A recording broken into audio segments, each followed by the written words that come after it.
We are creating a platform for those who are curious, one that tells the story from the artist's perspective. Moments in time captured from the innovators who are reshaping dance, music, theater, and the visual arts. This is the Working Artist Project.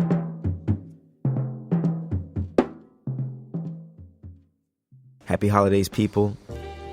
It's almost that time. Jingle bells, presents. Today on the Working Arts Project, though, I got Kéyali. Kéyali is a French woman of Cameroonian descent. Her story is unique and colorful, with triumph and motivation being the base of those hues. She grew up an expat, living and experiencing a multitude of languages and cultures, which gave her a unique perspective on the world at a very young age. Kéyali's journey to the bandstand was littered with detours, setbacks, and episodes of depression. Through all of this, she managed to tenaciously fight her way to the life she envisioned for herself. You would think after experiencing so many challenges, she would be cold and withdrawn, but instead she is quite the opposite. Please help me welcome Kéyali to the Working Artist Project. So, which place would you say you have the strongest cultural connection with?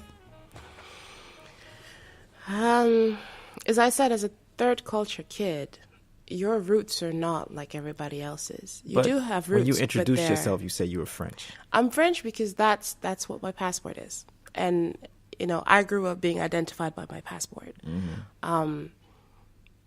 I'm a black woman. By definition, I'm also African. You're black? I swear, but it's true. I carry Africa on my skin. Mm-hmm. You see me, you know that there is something about Africa in the background. Right. So that's a given. The French, not so much, because I don't even sound like a Frenchie, right? Mm-hmm. But as I said, when you grow up, third culture, your roots are different. You're not attached to any particular place. Right. The longest I've stayed in a country was in Doha. Really? Right? Yeah, that's the longest I actually stayed in a country. Wow. Okay. So does that make me Qatari? Probably not, obviously. But there is a connection there, mm-hmm. But the place I always seem to go back to is Germany. Does that make me German? Maybe. Well, how long did you live in Germany growing up? I didn't. You didn't? But every year I was in Germany. Okay. And I grew up speaking the language. Right. And now, having a choice to move back somewhere, I chose to move back to Germany. Wow. Because I can. It's not even like, see, most people would say, oh, I'm going home, and then they're thinking about the country their parents are from or whatnot. But really, it's Germany now, but it could have been, I don't know. Right. Zimbabwe or something. Right. So at heart, you're just nomadic. Yes. You know what I mean? I am. And I'll probably be for the rest of my life, mm-hmm. And you do need some form of foundation. That's why I moved back to Germany, because my family's there. I needed a place to have a bank account because I didn't have that. And maybe a place to have a family home or some weird thing like that, Yeah. But I know that I'll probably be somebody that moves around forever. That's just how I'm, programmed. Okay. So when did the music come into play in your life? From the beginning. My mom was a singer. I remember being 3 years old, seeing her on stage going, wow, it's her that's fault. So cool. Okay. I used to sit and watch her rehearse, do mm-hmm. her dancing and her singing. And even though I started off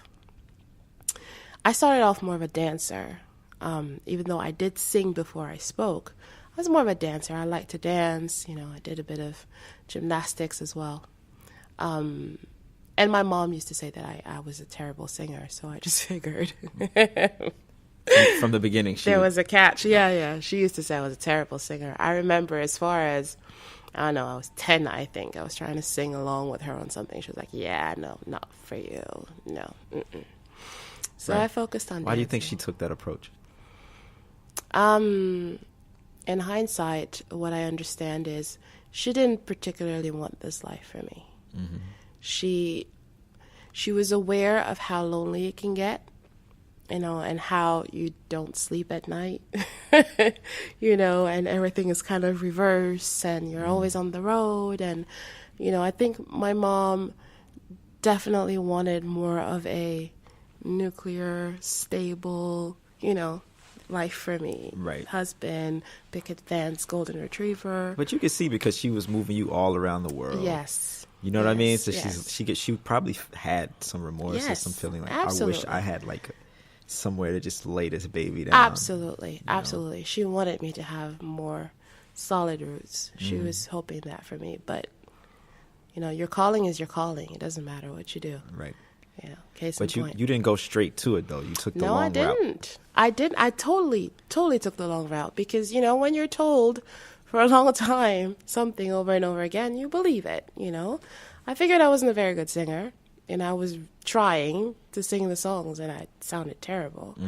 But I did have a thing for, actually it started because I got knee surgery on both my knees. I grew up a bit too fast, and when I was dancing, for years I did a bit of ballet and traditional Hindi dance. Oh. And so it caused my feet to grow, you know, outwards. Uh-huh.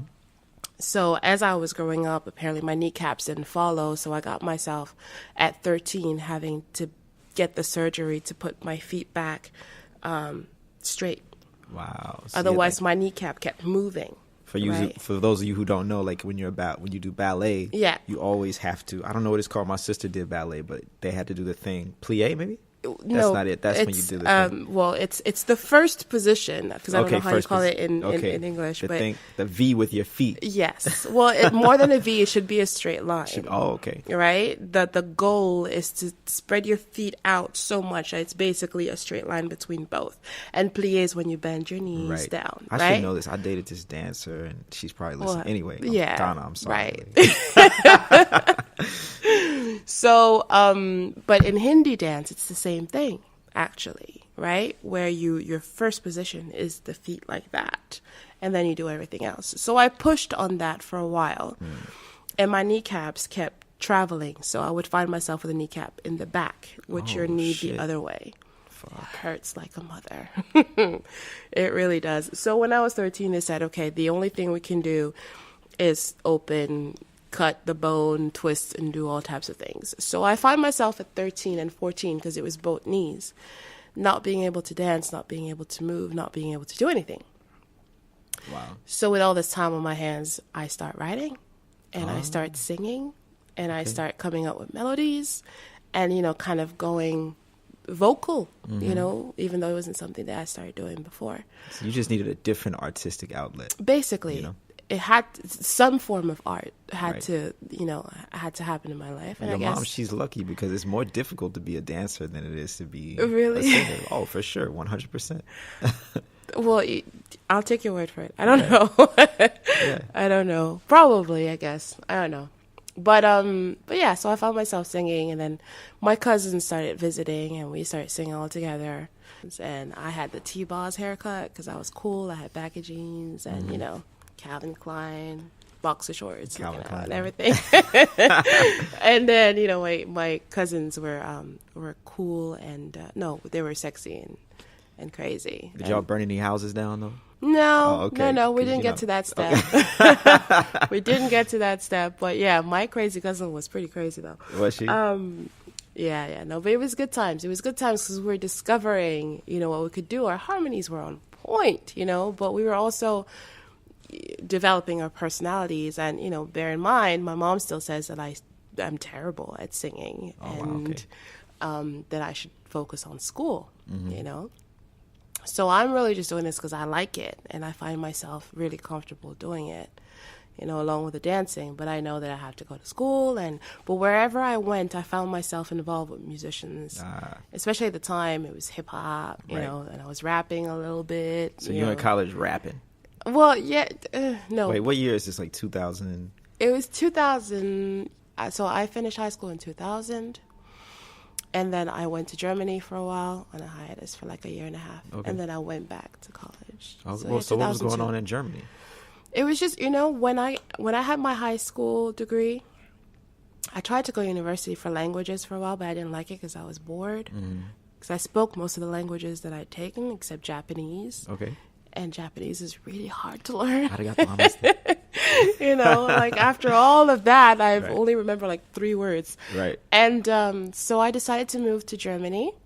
As I said, it's a place that I keep going back to, you know, for some reason. So I moved to Germany to be with my cousins because by then we had, developed a little bit of a following, and we were trying to, build something. And I was writing some songs, and we were getting gigs, and then we were part of this group, this collective with rappers. Like, it was legit, So I stayed for a year in Germany, and I turned down my first contract offer to go to Germany because I didn't want to abandon my cousins. What? Okay. Yeah, I don't. Come on now. No regret. It is what it is. But it was good to have that offer, though, because it felt like, maybe I do know a little bit. Right. What I'm it was doing. your first, validation. Right? You see what I mean? Mom says I can't, but maybe I do. So I stayed in Germany for a while, and then my mom stopped talking to me. Really? Oh, yeah, it was that serious. My mom didn't talk to me for a while because she was very disappointed. She wanted me to go to school so bad. And Germany wasn't going the way it was supposed to. And eventually, when my mom started talking to me again, I was at a point where I was like, okay, I need to do something. Because I had a day job. I was a salesperson in a clothing store. And I remember finding myself scrubbing gum from the floors. Oh, no. And I remember thinking, really?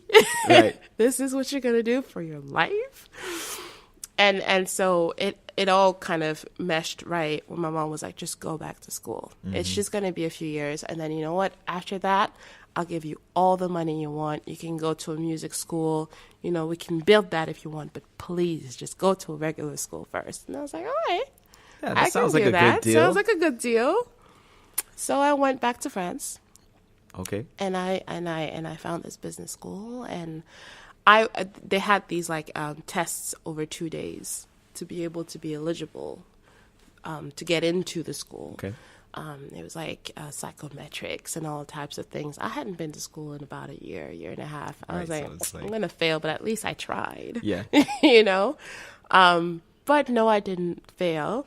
And I ended up going to this school for 5 years. Wow. Yeah. You just got it done.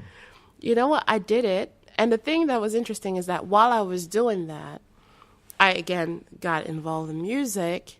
An independent label, a local label, signed me. Okay.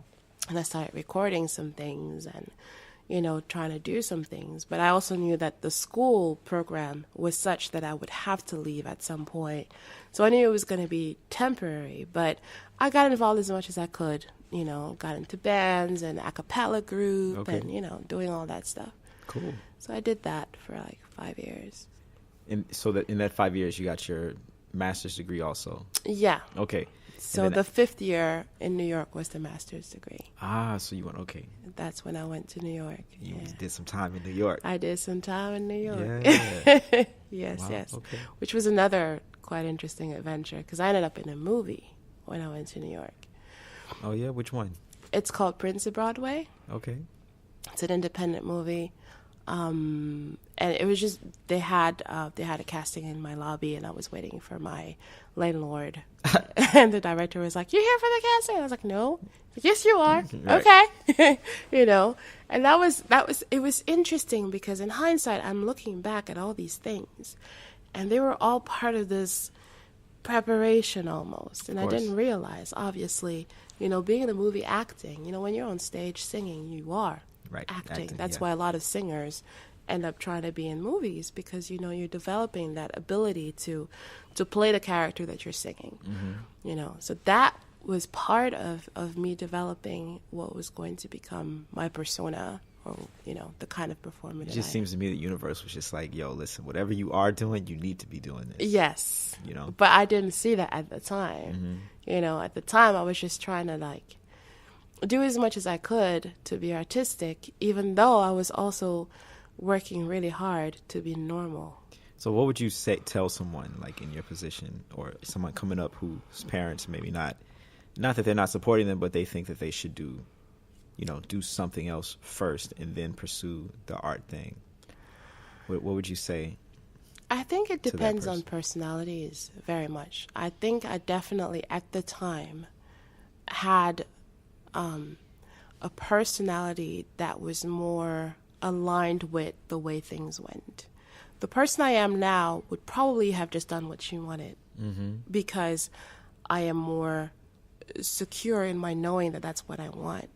Whereas in my 20s, I was flexible, you know. As most of us are. As most of us are. And it was also the child that we are, at the end of the day, wants to make our parents proud, you know. And I grew up to be close to my mom. I don't really, talk to my father. So my mom was like the only parent that I had. So she was the parent I didn't want to piss off, right? If mama says she wants me to get a degree, I get a degree, right? So I went to get the degree, and even though I wasn't particularly happy, I knew that's what was expected of me. And that's the normal thing to do. You go to school, you get a degree, find a nice guy, get married, have children, all of that. Right. That's the normal thing. And I was trying my darndest to be as normal as I could. And then you realized that you were just a freaking weirdo. But you know what? I always stood out. And as an artist, you would understand that. You always, of course. You're like a sore thumb, you know, and without even saying anything, people look at you and they're like, there's something not right about you. What you doing here, you know? Right. And I remember when I had my day jobs, it was always the same comment I had from my colleagues. You don't belong here. We are normal people. Right. You need to be somewhere else, but I was trying to do the right thing, And then a friend of mine told me, you need to stop. Mm-hmm. You're an artist. Yeah. I was like, no, I'm not. He was like, yes, you are. I was like, okay, maybe a little bit. Yeah. So what was that journey like? So you did college, and then after college, you got a job. First, after college, so I graduate end of 2007, 2008. Massive recession in the world. Right. I'm a fresh graduate. Nobody's going to give me a job. Okay. Plus, I had an agreement with my mom. Right. Oh, that's right. We gotta pay up. Pay up. I got you your degree. It's time for the reckoning. Right. Well, let's just talk the degree. The first two you got were inexpensive, I'm assuming. The MBA degree. Yeah. It was expensive. It was expensive. Yeah. So you had scholarships or? No, it was all self-paid. Oh, you self-paid? Okay. Yeah. All self-paid. Okay, so she got to pay up now. You don't work hard, right? Yeah, okay. So it's like we said so, and my mom had dished out a lot of money as well for me to do this. So when I got here, she was here at the time. When I got here, and I was like, all right, Mom, degree. You mean here in Doha? Yeah, here. Yeah. She was here in Doha. And I wanted to go back into dancing because I hadn't danced in such a long time. And then from there, maybe move on to something, else. Because I'm still not sold on the whole singer thing. Oh, okay. That's what I've been doing this whole time.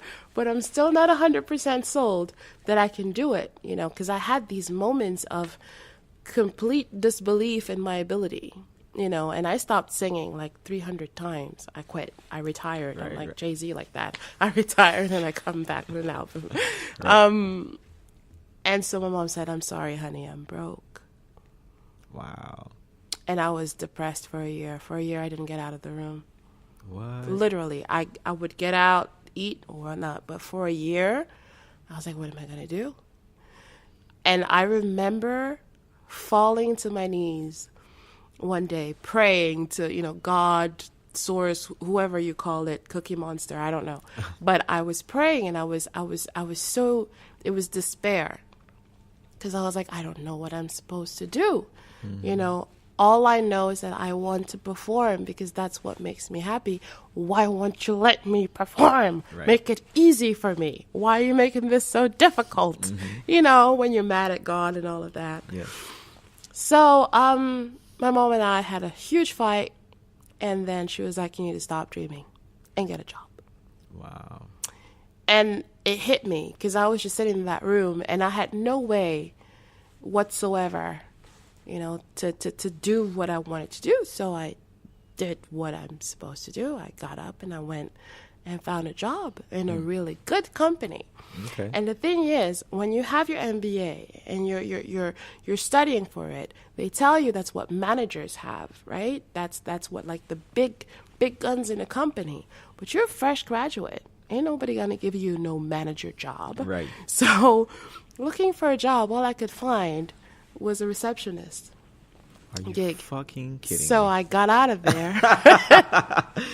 So I got out of that school and a year of depression, and I ended up being a receptionist. Paid a lot of money to be a receptionist. In this oil company. And I had that thought so many times. All this to be a receptionist. But I had to work because I wasn't earning any money. Right. And my mom and I had fallen out, and I had moved out. Oh. Oh, yeah. She, bless her, she had traveled, and then she came back, and I was gone. Oh, Lord. Yeah, it was like that. So I had to work. So I took the job, but my boss was aware, so she was like, just do this until I find out how to get you something more challenging. And it took some time, but eventually after 6 months, I was doing something a bit more challenging.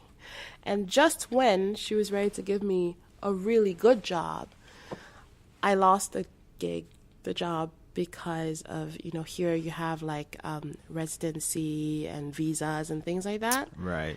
And so they couldn't sponsor me, and my mom couldn't sponsor me because she was still legally married. It was something super complicated, so they couldn't employ me anymore. Wow. Yeah. So here you go. Next challenge. So after that, I became a real estate agent.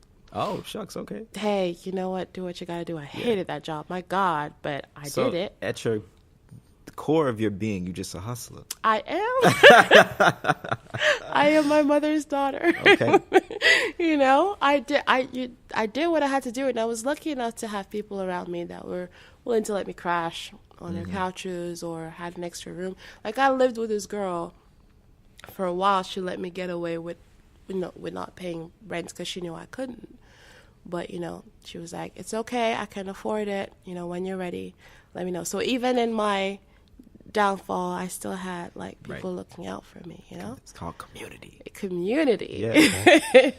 Yeah, still hope for us. So here. yeah. Okay. And in the meantime, I'm still meeting people here and there, that are like, it's a rapper that wants a chorus, Right. or stuff like, how Okay, it so is. you still hustling your music A little bit, like, multiple income streams. right? Okay. Trying here and there, writing songs for other people and trying to still keep my foot, because again, hindsight is 2020. I realized that I think throughout this whole thing, it was keeping that foot in that was helping me cope, having that outlet to be able to kind of balance it out. Yeah. So yeah, and that went on and on and on for 9 years. 9 years. Yeah, doing music on the side. After that, I started meeting people and doing things and more gigs and things like that, but still doing the day job. And at some point, I convinced myself I want both. Okay. I'm just going to do both. I can do both, Okay. I can do the day job thing and then, perform at night, and it'll be perfect. And that's when you picked up your bad sleeping habits. So, no, back then I just didn't sleep at all. Okay. I had gotten myself to a point where I had 6 nights a week I had gigs, and I worked 5 days a week. So I had one day, it was my Monday. Mondays was the only day I had that I was off. Wow. And that was the day I slept. That's insane. Right. It was pretty bad. But I also had a loan that I'd taken to help out my dad at some point, and I needed to pay it off. Right, so you had to hustle. Right. So I had to earn because you pay little by little every month. Right. It's not going anywhere. Right. And you want to get to the point where you can save a little bit. So I was working, and I had actually found a job that I really liked. Okay. I was a recruiter for flight deck in an airline. Okay. And I loved it. Okay. I loved it. I was making a difference during the day, helping these guys, find a position in the career they dreamt of. Yeah. And I guess it resonated with me, Right. and me wanting the big shot where I would be given the chance to have the career that I dreamt of, And I loved it. And then one morning I went to work, and 4 hours later they told me that I was fired with immediate effect, and that I just had 5 minutes to pack my stuff and go. See, y'all, right now, y'all learning about adversity. So you have 5 minutes to get out of there. See, 5 minutes. They're standing right there. what were you doing? Stealing snacks from the airplane? What were you doing? No. You know what? One of my colleagues went to the CEO and told him that I sang on the side.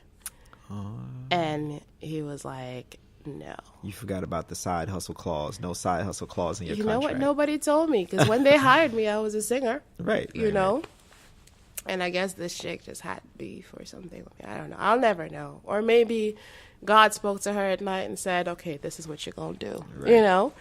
And actually, that year, everything that had led up to that was kind of hard, but I managed. But that year, oof, it kicked my ass. Wow. It did. Like, it was one of those, it was hard because I lost my job, got my heart broken, frozen account, travel ban, betrayal from one of my closest friends. Like, everything was just, brewing together in this disgusting gunk.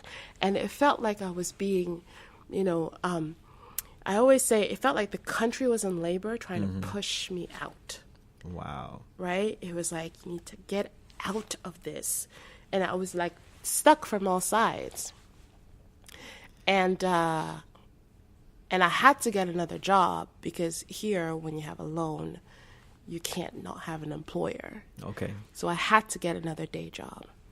And they were very nice people. But by then, I was miserable. I was miserable waking up in the morning, having to sit in that office, and dealing with all the other stuff that I was dealing with. Like, I was about ready. So, like, from this adversity, what's the one thing you learned from all of that? Ooh.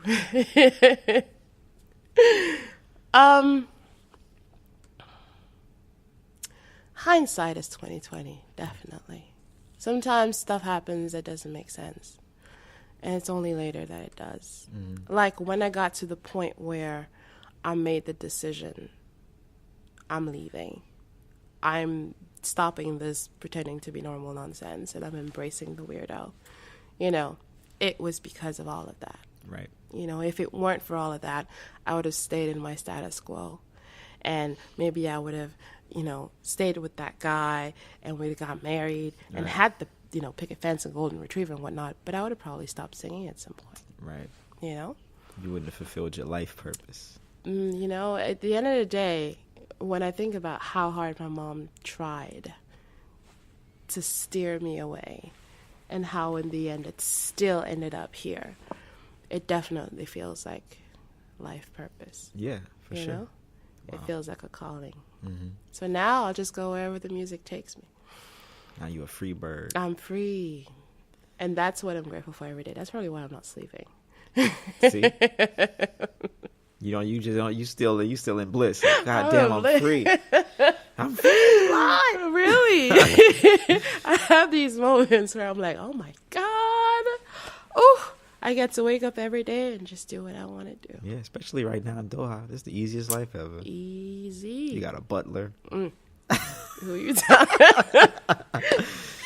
I can dial that button without looking at the phone. I'm like, right. Exactly. No, it's a good life. It's a good life to, even on the days where you're tired or you don't feel like it, once you get on stage, you feel like it, Oh, for sure. Whereas at a regular job, if you don't feel like it, there's nothing that can make that go away. You just don't feel like it until it's time to go home. You just don't feel like it. Yeah. You're just waiting for it to be over so you can go home. Yeah. That's when you know you're exactly where you need to be. Yeah. Yeah. Have you faced did you face any social challenges while living here in the Middle East or anywhere else because of your sex or your race or anything like that? Actually, here, no, never. Or at least not from the locals. But I was actually thinking about that this morning. And a few times, I've had the odd, she can't sing for shit. Like, what's she doing, Or I think the strangest one was, you're too dark to be successful. And that came from what? That came from a Black American. Oh, well. And I realized that indeed a lot of the resistance that I did get were from either Black Americans or Africans. interestingly. Really? Actually, yes. I think it's called brainwash.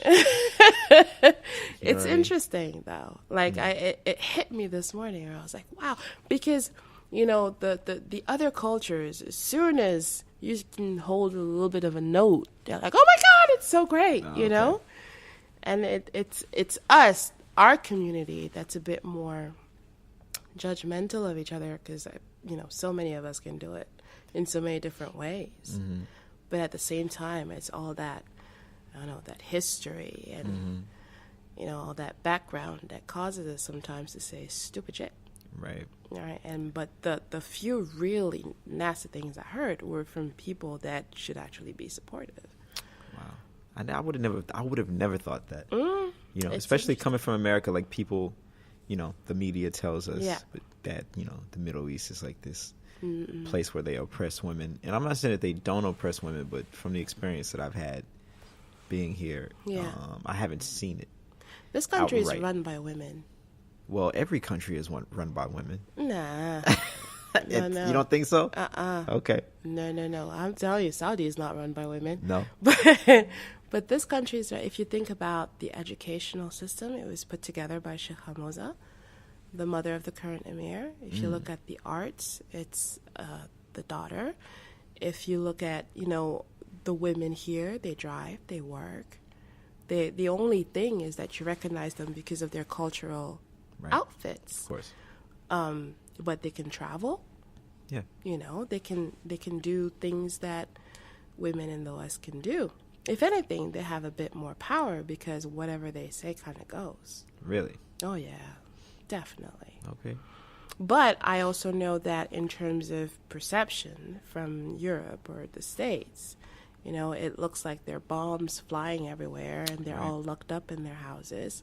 I'm not saying that it doesn't happen, but at the same time, I also know that in Europe, there are women that are locked up and mistreated, I don't think it's fair to say that it's typical to the Middle East. Right.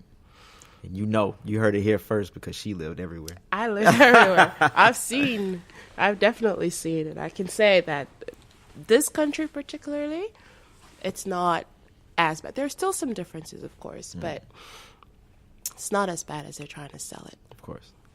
So when I like to talk about success on this podcast a little bit. Mm-hmm. And when you think of a successful person, like who do you think of and why? I think of two people. Okay. The first person I think about is probably because of how she faced adversity, Tina Turner. Oh, okay. I love what Tina Turner was able to do the second half of her career, because all the odds were against her.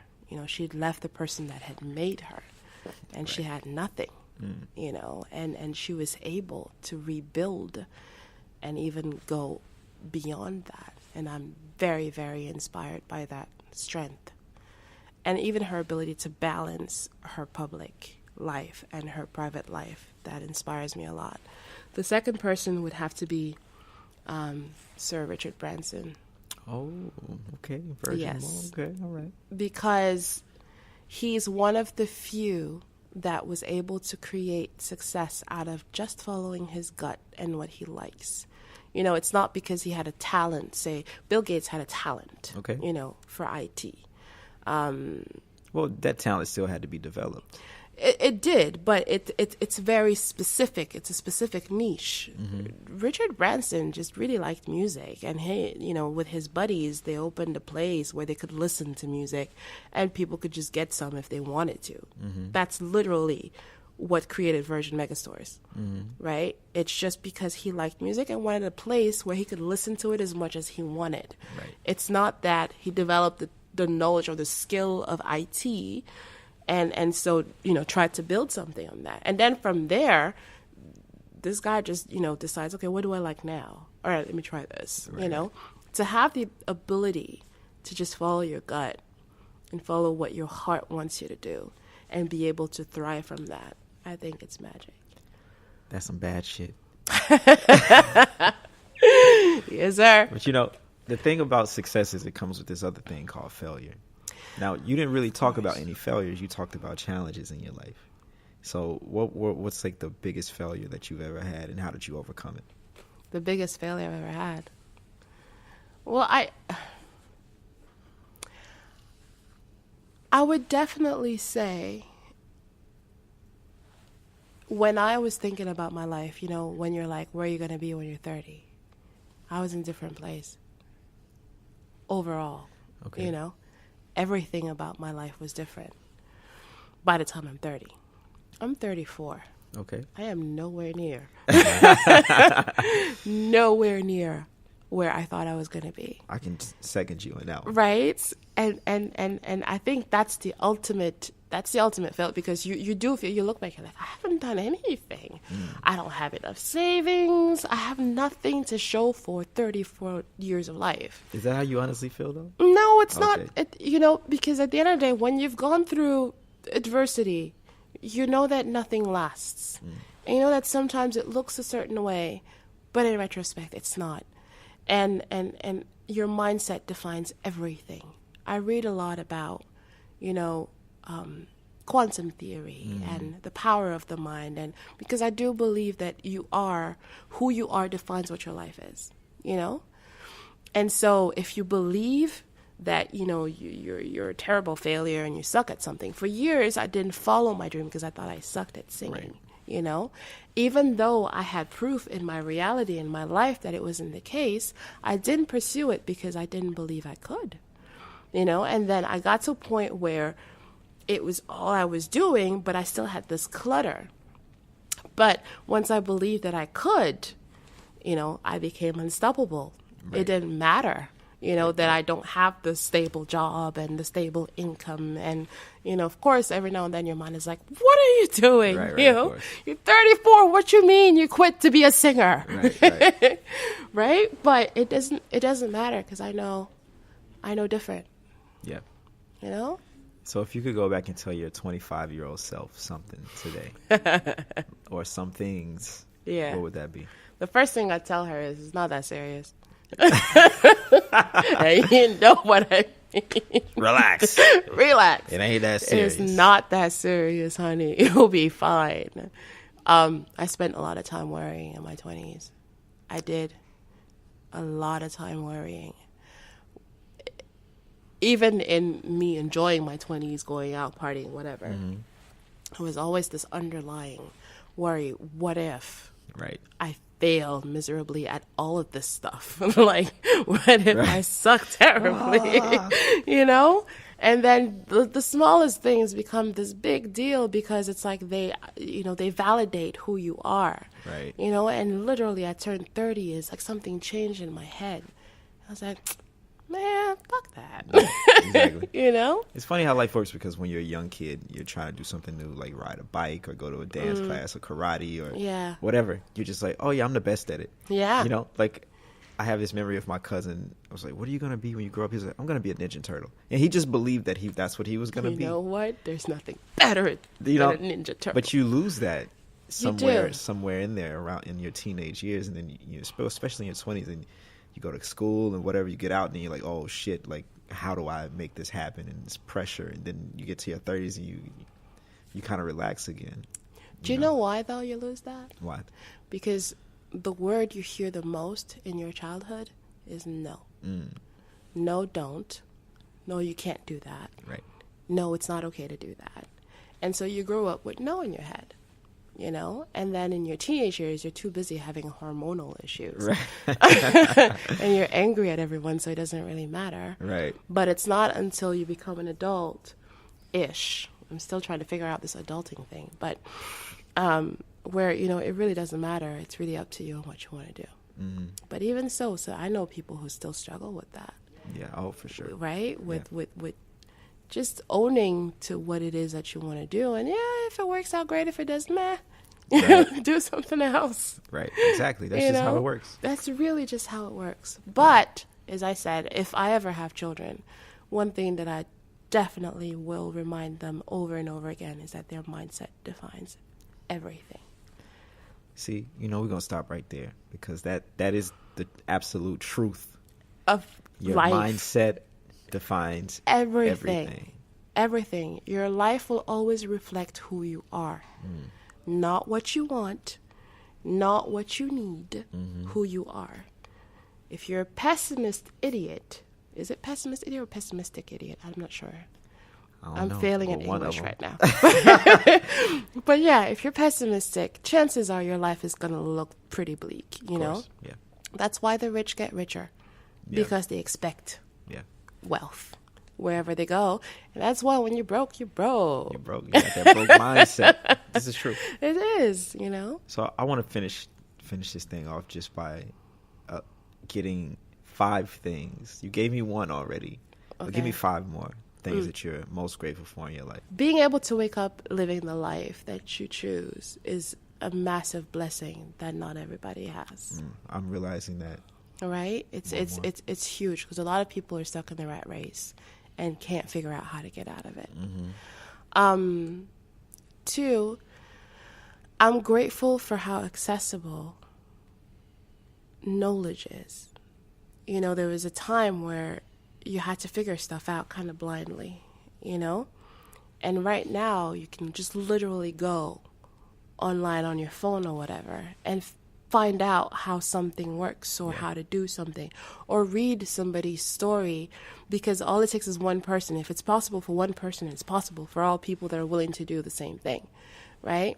And I love living in an era where this is available to me, because considering where I was born, of course, you know, my life could have turned out so different. And so I'm really grateful for this turnout. I'm grateful for the adversity, because if it weren't for the adversity, I wouldn't know what I can handle. I wouldn't be clear on what I wouldn't have found out that I am an artist that has the ability to act normal. Right. But, you know, deep down, I'm a weirdo, and I'm okay with that. So that's 3. 4, I'm going to go emotional, but my family, obviously, because if you don't have support, you got nothing. Right. And 5,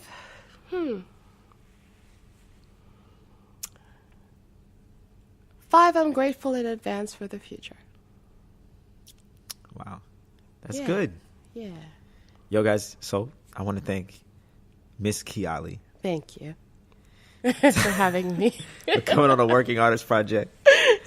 Man, I want you to say goodbye in as many languages as you can right now. Goodbye, go. Really? Yeah. Okay. Well, goodbye. Au revoir. Auf Wiedersehen. Adios. Tot ziens. Ma'asalama. Namaste. Yeah. There it is. Bye. Bye. Hey guys, thanks for listening to the Working Artist Project. But before you go, I just need you to do one more thing. Don't forget to hit the like button, and don't forget to hit that subscribe button. You can also reach me at DarrianDouglas.com. Just when you get there, just go to the contact page, drop me a line. I want to hear from you. I want to know what you're thinking. I want to know if you like the podcast. I want to know if you want to hear certain topics. Whatever it is, just let me know. Let me know what it is, and I'll do my best to make it happen. Oh, yeah. Before I forget, also, you can catch me on Facebook by typing in The Working Artist Project, or you can just type in Darrian Douglas. I'm looking forward to connecting with you later.